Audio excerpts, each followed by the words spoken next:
پیارے بچوں، آج کی کہانی ہے سیانے کوے کو ملی سزا۔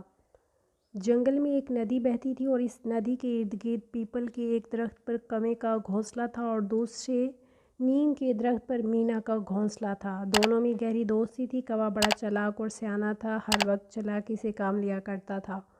اس کے برعکس مینا سیدھی اور رحم دل جانور تھی، وہ ہر ایک کسی کے کام آتی۔ اس کے برعکس کوہ سارا دن جنگل میں ادھر ادھر اڑتا پھرتا اور جو کھانے کی چیز نظر آتی جھپٹ کر لے آتا۔ ایک رات مینا کے گھر مہمان آ گئے۔ مینا خوشی خوشی کھانا پکانے لگی۔ مہمانوں کے بچے مینا کے بچوں کے ساتھ کھیلنے میں مصروف ہو گئے۔ اتفاق سے نمک دان میں نمک ختم تھا۔ مینا بڑی فکر مند ہوئی، اب رات گئے وہ نمک کہاں سے لاتی۔ سوچا چلو کوے کے گھر سے نمک لے آتی ہوں۔ مینا جلدی سے کوے کے گھر کا دروازہ بجانے لگی۔ کوے کے گھر میں اندھیرا تھا۔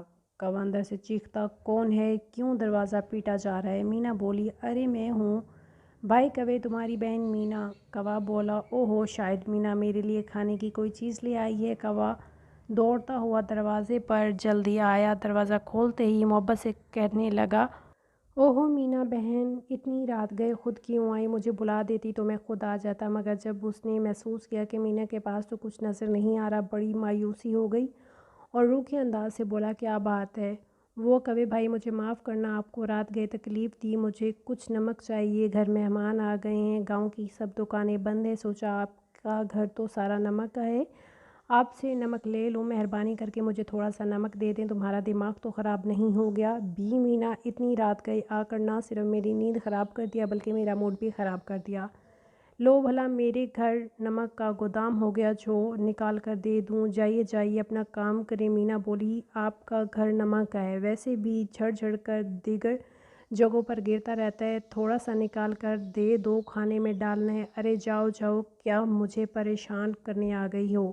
کوے نے غصے سے آنکھیں نکالتے ہوئے کہا۔ مینا کوے کے طرز عمل سے بڑی حیران ہوئی، وہ سوچ بھی نہیں سکتی تھی کہ اتنا مغرور اور احسان فراموش ہوگا۔ اس نے کہا، اے کوے بھائی، کچھ تو خیال کرو، ہر وقت تمہارا کام آتی ہوں اور کبھی تمہیں کسی ضرورت پر مایوس نہیں کیا۔ آج پہلی بار مجبوری میں تم سے ذرا نمک مانگنے آ گئی تو تم مجھ پر برس پڑے ہو۔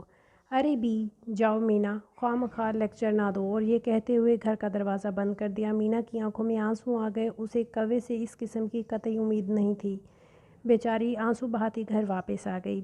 بیچاری مینا نے مہمانوں کو بغیر نمک کے کھانا کھلایا۔ واقعی کوے نے بڑی بے حسی کا مظاہرہ کیا۔ کھانا کھا کر سب سو گئے۔ اچانک ٹھنڈی ہوا کے جھکڑ چلنے لگے اور آسمان پر ہر طرف بادل چھا گئے اور پھر بارش ہونے لگی۔ بارش کی تیزی کی وجہ سے درخت شور کرنے لگے، ہوا کے جھکڑے درختوں کے ٹہنیاں جھولنے لگی۔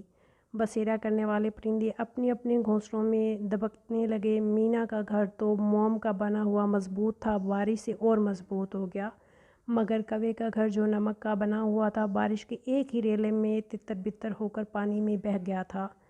کوے کا برا حال ہو گیا، سارا دن بھیگتا ہوا ادھر ادھر چھپنے کی کوشش کرنے لگا، کسی جانور نے بھی اسے اظہار ہمدردی نہیں کی۔ آخر گرتا پڑتا مینا کے گھر آ گیا، دروازے پر جا کر آوازیں لگانے لگا، مینا بہن، مینا بہن، دروازہ کھولو، میں مرا جا رہا ہوں۔ مینا نے جلدی سے دروازہ کھول کر دیکھا تو بری طرح بارش میں بھیگا ہوا سردی سے تھر تھر کانپ رہا تھا۔ مینا نے جلدی سے کوے کو گھر بلایا اور ایک کمرے میں لے جا کر اسے گرم گرم بستر پر لٹا کر اس پر لحاف ڈال دیا، گرم چیزیں کھانے کو دیں۔ کوہ بڑا شرمندہ ہو رہا تھا کہ اس نے مینا کے ساتھ کتنا خراب سلوک کیا تھا۔ مینا بھی اسے منع کر سکتی تھی، مگر مینا نے میرے سے بدلہ نہیں لیا۔ وہ اللہ سے توبہ کرنے لگا۔ صبح مینا گرم گرم چائے اور انڈا لے کر کوے کو ناشتہ کروانے کے لیے کمرے میں پہنچی اور آوازیں دیتے ہوئے بولی، اٹھیے کوے بھائی، ناشتہ کر لیں۔ بار بار آواز دینے پر بھی کوہ نہیں بولا۔ مینا نے گھبرا کر لحاف اٹھا کر دیکھا تو کوہ مرا پڑا تھا۔ اسے اپنے سلوک اور ظلم کی سزا مل چکی تھی، جو جیسا کرے گا ویسا ہی بھرے گا۔